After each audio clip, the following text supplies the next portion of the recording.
Live back here happening right now on your screen here. Ron DeSantis ramping up his campaign in the all-important state of Iowa. Newsmax is in the room there. Again, DeSantis is set to address the crowd there, and he's on, I believe, a 12-state tour. Is it 12 or 14? The major states that we're watching, the kickoff are Iowa, New Hampshire, South Carolina. Those are the big ones. And again, he will be speaking here. And once that happens, we will bring that to you live. He spoke yesterday already addressing the crowd. Here is the Florida governor stepping up now. Let's listen live. Great to be with you. Great introduction. Honestly, he did better than I'll do talking about our record. So we really appreciate it. And we're here to be able to say that our great American comeback starts by sending Joe Biden back to his basement in Delaware. I mean, he spends so much time as president on vacation, we might as well make it permanent, and so we'll work to get that done. I do want to commend the legislators who are here, as well as Governor Reynolds, for the job that they've done. I know what goes on in these other states because people come to Florida and they tell me what goes on in these other states. And when people leave Illinois, whether it's vacation or whether it's to move, they're not happy with what's going on in Illinois. Some of them are very bitter about how the area has been governed and how the city has been destroyed. But when Iowans are in Florida, you know, they're happy. Yeah, they like to be in Florida. Maybe they spend some time there, but they appreciate their state and they understand that it's a well-governed state, and it is. And look, when they used to say that Iowa was the Florida of the North, you know, I told Kim and the representative, hey, if we're going to say Florida is the Iowa of the South, that's fine with me because you guys are doing a good job. So, you know, I just wish people in Washington would take a page out of the Iowa playbook.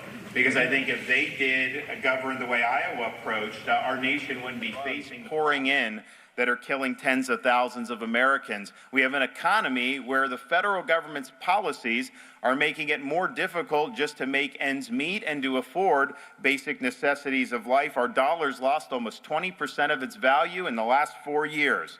We have an administration committed to kneecapping American domestic energy production. We have a bureaucracy that has been weaponized. There are two different sets of rules depending on whether you're a member in good standing of elite society. If Hunter were a Republican, he would have been in jail by now, and we all know that's the truth. We see American cities overwhelmed with crime and inmates running the asylum. We see the advance of woke ideology infecting institution after institution. Of course, we just experienced years of the federal government's attempts to impose biomedical authoritarianism on our country. And as we commemorated Memorial Day this past weekend, we're also mindful of the 13 service members that we lost in Afghanistan due to Joe Biden's dereliction of duty as commander-in-chief. So we have a political class in this country that ignores the concerns of the American people. They put their interest over your interest. We have right now 5 of the 7 wealthiest counties in our country are suburbs of Washington, D.C. How does that happen? I can tell you Washington, D.C. doesn't produce much of anything other than mountains of debt and loads of hot air. That's happening because if you're politically connected in this society, you benefit. They are not pursuing an agenda to represent us. They are taking their agenda and are trying to impose it on us to their benefit, not to our benefit. Do we want to simply say that that's okay? I don't think so. It doesn't have to be this way. We can do better. The decline of our country, which we are doing poorly, that decline is not inevitable. It is a choice that we as Americans make. And I think it's time we choose a better path. I think it's time we choose a path that will lead to a revival of the greatness of this country. And we can do that by restoring sanity to our society, fiscal and economic sanity. I mean, they have spent money, borrowed money, printed money, and driven inflation through the roof and made it more difficult just to maintain an adequate standard of living. You know, they now have a debt deal, which they're acting like is going to change things. We were careening towards bankruptcy before this debt deal, and the country is still careening towards bankruptcy after this debt deal. We need big reform to be able to get our nation back on solid fiscal ground. Adding $4 trillion in debt in a year and a half is not going to answer the call. And I can tell you in Florida, we run budget surpluses in Florida. We spend when we need to. Our state's growing. I have had to spend more on infrastructure and other things just to keep up, but we reduce taxes every year. We do things in education, law enforcement, all the things that are important, but we do that with having the second lowest per capita debt burden in the country. Florida's economy is $1.2 trillion. Our state debt is $17 billion, and there's only one state that's lower than that on a per capita basis. So let's have some fiscal and economic sanity start to reign. You could never run your household. They could never run small businesses the way the federal government is running our country, and it's going to end at some point unless we change direction. We also need to reinvigorate the ability of our country to have institutions grounded in truth and facts, not going on ideological joyrides like so many of them are. You should not have to compete in the woke Olympics just to qualify for employment or to get into a college. Merit must trump identity politics.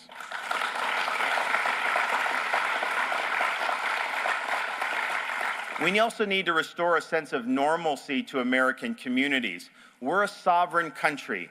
Our border matters. You can't have millions of people illegally pouring in, burdening communities, having criminal aliens come in, and having drugs pour in. You also can't have American cities that are overrun with crime because politicians do soft on crime policies and some prosecutors get elected saying they're not going to enforce the law. And so we need to make sure that we get those basic things right in this society. We also need to restore integrity to our institutions. I'm a Navy veteran. I was proud to have served. I served in Iraq, as was mentioned. I had a lot of opportunities in life because I had worked hard to put myself in that position, starting off with very little. And so I could have made a lot more money. But I wanted to serve. This was after September 11th, and I thought it was the right thing to do. And, you know, it was something that I was very proud of. You can have all the money in the world, but that doesn't match the satisfaction of being able to wear the cloth of your own country and serving a higher purpose. And that's what we did. And so many people that served during that time, I think, feel the same way. And yet we look at our military now and we see them getting caught up in political ideology, gender pronouns, talking about global warming.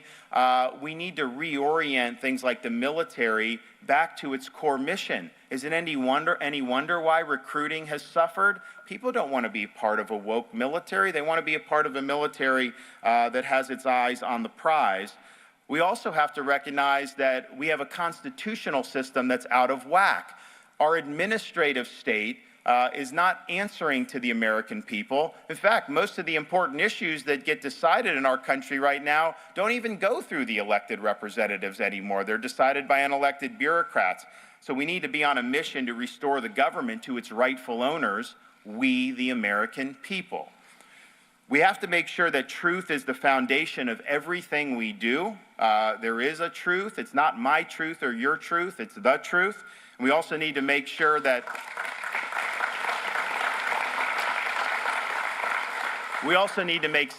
make sure that common sense is no longer an uncommon virtue in this society, and we've done that in Florida. And in fact, I think both Iowa and Florida have proven that in spite of all these odds, all these obstacles about getting things right, it can be done. In Florida, we made the choice to choose facts over fear. We chose education over indoctrination, and we chose to stand for law and order over rioting and disorder. We held the line when freedom itself hung in the balance. I was not going to let the state of Florida descend into some type of Faucian dystopia where people's freedoms were curtailed and their livelihoods were destroyed. No, we stood up for people's rights.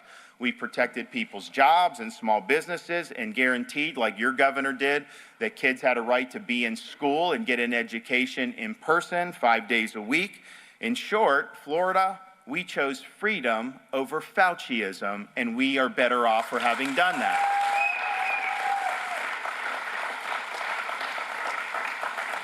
And I knew when I became governor that you can be right on policy as an executive, and you need to be right on policy, don't get me wrong. But if you're right on policy and you're not willing to lead, then you're not going to be successful. So at the end of the day, you've got to exercise leadership. And so when COVID was hitting and we had all these things, raining down on us, I had to make a judgment. Okay, I'm taking all this incoming fire because I've made the judgment we need to buck orthodoxy and we need to chart a different course. A lot of my supporters would be like, man, we don't think you're long for this world politically. You're just taking too much fire. You're not going to be able to get reelected and all this stuff.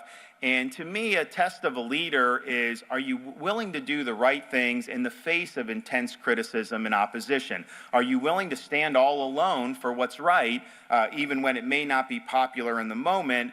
And I viewed it as my duty to care more about saving the jobs of the people that I represented than trying to protect my own political hide or protecting my job as governor. And so that's what we did.